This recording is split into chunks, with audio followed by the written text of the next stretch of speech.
相约创业智友，灵感互动，分享经验，吸纳人才与资金，挖掘战略合作商机。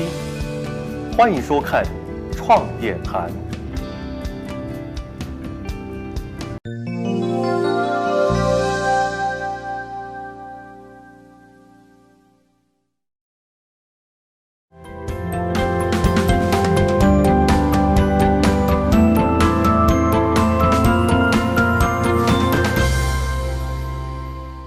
In a normal environment, of course, what happens is you as a parent, you're in a sense at the end of the process often, which is that your child will come home, here's the work I did today, here's the homework I had to do, can you check it for me? Whereas here what's happening is if you're there with the child, because it's harder in a lot of cases if they don't have the technological support to be able to ask a teacher directly an issue they have, you become part of the learning process. And I think that's really important because I think that the more that the child sees the parent also being part of the process, the more they recognise how important learning is in itself. And that's something that I've been trying to say to a lot of the JPI students who, they have their everyday classes being presented to them all day online. And then they have us coming in to be complementary to that. So I'm sort of saying to them, you're not here to have more work, to have more homework. You're here because the joy of learning should be something that you discover. It's so I do. I think you've got to look in every bad situation that comes up, you've got to look for the positives. And I think that's a big positive in this case. So, all right, thank you so much. I think we all actually see from the situation, bring out some positive sides. And I know everyone has their own specialty and strength, because given the time, I would like to ask every single one for one piece of advice. Okay, let's start with Christine. Right, as the two gentlemen mentioned, we as a parent, we need to get involved more. And especially as a mom, we found our stress will become much higher than before. We have to deal with work, deal with the housework, deal with the kids' education. That's just full on. So from your mindset point of view, or even for teacher or principals, or everyone educators in the field, what will be your suggestion going ahead from mindset point of view? I'm starting first. Yeah, because you're a yoga teacher, right? Right. So I will really recommend this opportunity to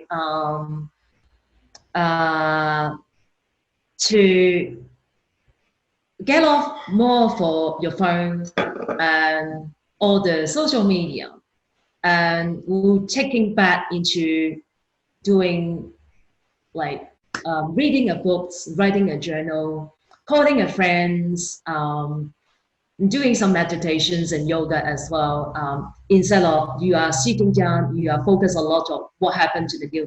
Now you need to know about update, what happened surrounding you. Okay, you need to know about anything for emergency. Okay, but at the same time, maybe now you're taking a step back. You spend more time reading books with your kids, doing more writing, and I do find my body gets exhausted. I'm really tired. I want to take more courses to upgrade my skill, but I don't have time because I constantly get people asking me to teach. So now I'm taking time, step back. I can just do more things, feel more grounded, and then I can plan what happened for 6 months. Who knows about what happened in 6 months? Okay, so I think that is a good time to bring a new whole wide world, maybe into more digital. Yeah, here we go. Now we're doing digital here. And yeah, and I think that's a good thing about positive thing is spend more time, be a family and get together, maybe play some board game. I don't know. All right, thank you so much, Christine. Right, now let's go back to Mr. Powell. I understand your school has started well prepared before the other schools. From what I know, you might be the first school actually to start that. So because I heard you're from an engineer background as well, from technology point of view, can you give us some suggestions? Suggestion about technology or about education part? Yes. Technology incorporate with the education. You see, our school, I heard what Marcel said earlier, but our school students are actually running their lessons at their home as according to the timetables which we have at school here. And the way in which we run our online platform, teachers are still checking roles and they're actually talking and learning, and they get a I guess it's almost better than at some area. It's actually better, more engaging than in the classroom. So our parents actually don't have to do much. They just have to make sure that the students are sitting in front of the computer. But our teachers have ways to make sure that the students are actually in front of the computer, because when we talk to them, then when the student talk back, their images have to pop up. They have to be live. So from that sense, the parents of our school do not have to kind of become the teacher full time. Rather, they can actually just be ensuring, monitoring, guiding to make sure that the kids are not walking around to the refrigerator or wandering around and play their game on the side. That's something that teachers can't always see. But my advice to the parents is, I guess it's time to become more conscious as a human being. And what I mean by conscious as a human being is be aware of just the who you are, who your children are, who we are in our community and in the world at large. Which means that parents need to step up in their moral responsibility to their children. They cannot give that rights to other adults in the world to guide their children to do the right thing. So my advice may not be relevant to all every parents who are having children in another school, because our online platform is about 90% authenticity of a real classroom. And in a certain area, now we found our quiet students, because we have more Asian students in our school. Students are now are more confident to ask questions on our online platform when compared to our face-to-face classroom. Okay, so that's my 2 cent input for it. For the parents' point of view, I think become more conscious, be more responsible, and uphold your moral responsibility with your children. Thank you so much. Right. And Marcel, last to you. I know you're a very experienced teacher and you won an award, I heard from a principal. So from teacher point of view, as a teacher, you know, as an educator, and a lot of teachers are parents as well. So what would be your suggestion for the teachers during this period? I think a lot of this I've often thought about the fact that one of the things that holds teachers back being able to sometimes be able to deliver how they would really in a perfect scenario deliver is the fact that they're tied to content a lot. I think one of the main piece of advice I would give to teachers, students, even parents in this situation is that school is a journey.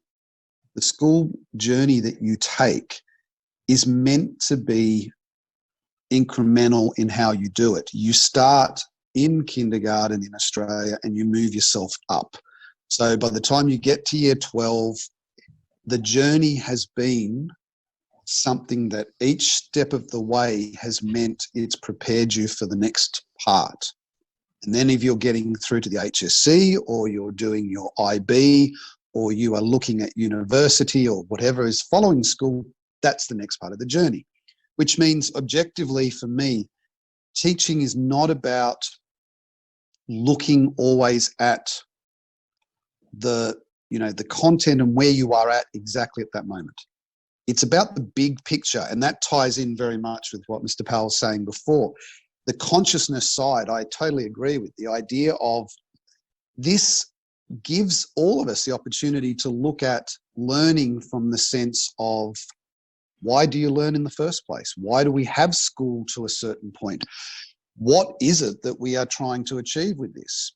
And at the core of it is that you are trying to learn about what it means to be human, and what being part of man kind or womankind, and to not be seen as non-gender specific, is the fact that students now have the opportunity to really look at the work they're doing at home and can develop it further, and have adults coming in on that conversation to say, well, this is why you're looking at this. Because often, if you're a teenager, why am I having to study this? This is not going to be important to me in my future life. Well, yes, it is. But it's not that it's going to be necessarily what your job will be or what your interests will be later on. It's about the fact that you now learn about the things you love, the things you're good at, the things that, you're passionate about. All of these aspects, doing what we're doing at the moment with the online allows for that.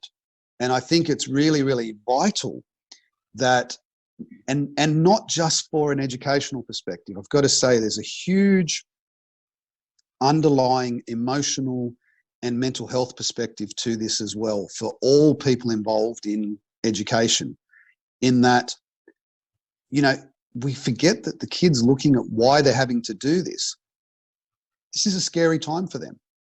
This is an unknown. It's an unknown for all of us in a lot of ways too. So I think education can also play that role of being not only a comfort, but it can also be the opportunity. When I talk about big picture, what I mean is you get to actually challenge the way students look at the world in which they're living at the moment in a positive way. And as a parent, I think that's so vital. So for example, if I give you a lesson example that I did yesterday, if I said to a student now, 2020 is, and they had to then speak what it is, the obvious thing comes out, the negatives. It's all negative. And these are young people who everything they're seeing is worry, concern, death, destruction, change of life. Whereas when I made them have to speak from the point of view of, okay, bring something that you love about 2020 into this and get the mindset through a different filter, they start to talk about the fact, well, they get to spend more time with family. Their friends, they get to really see friendship blossom. They get to, look at the world in a sense. One of the students said, it's so wonderful to see the whole world coming together to take on this virus. So for me, that's what I mean by big picture. Along with what you're teaching and making sure that they're doing the steps to get to the next level, you also get to do this wonderful aspect of, let's look at the world in a much broader way and tie the education to it. And that allows the students, I think, to really think, oh yeah, that's why I do this. Oh, thank you so much. Thank you, everyone. That's so inspirational and very educational, and with a lot of information too. I guess in this particular moment and stage, let's look within, look brighter side, think more, learn more, and help each other more. I guess there will be a better opportunity for us to grow together. And thanks again for all your time, and I hope you can help more people in this particular period to go past it and get better. All right, thank you so much, and be well, be safe, and we'll see you around. Thank you. Bye-bye. Thank you, Jonah. Bye-bye. All right, so in this particular stage, how would you like to help the other students, to overcome this difficult period? Well, I think educational leaders, in principle, head teachers, head of school, principals, if they know how to utilize the technology and know how to coordinate with their staff and students, then you can really provide an authentic experience for students, whereby they won't lose where their education won't be disrupted. Right, and in this particular stage, a lot of HSC students are facing, the upcoming challenges. Is there any solution that you can suggest to help them, or some other students struggling with online teaching? There are lots of solutions. I mean, look, some schools, some students, in particular, I heard of stories from students from public schools. The teachers are not able to utilize the online system very authentically to provide an authentic classroom. So students are often given assignment or homework to do where they're not guided anymore very well by the teachers. So if we, the educators, are able to actually understand the technology and know how to use it and implement a human-based learning system that integrates with the technology, that will provide a more authentic experience for students, and therefore the HSC students should not be disadvantaged in any way whatsoever. I mean, this week I think I saw the Catholic school saying that some students may have to repeat a course next year, which is sad to hear. Sad to hear. I know, it's a challenge for all the students and parents, everybody, isn't it? And the teachers as well. It is. Yeah, so at this stage, is there anything that you would like to, we can actually reach you or help out? How can we actually go to the next? Yes, well, you can always reach me here. I'm at the school working, but I think it's good if we have, perhaps if we can provide some, maybe an education summit. I don't know, maybe it's not a big summit or anything, but if those educational leaders who are interested, maybe we can get together and meet and discuss and share ideas of how we are actually, how their school are doing and how our school are doing it. If we can come together and share the ideas, students and parents will benefit for sure. Fantastic, that's a great idea. We're really looking forward by a few active, educational institution like you to get together to exchange the experience and share ideas and help each other out. Thank you so much.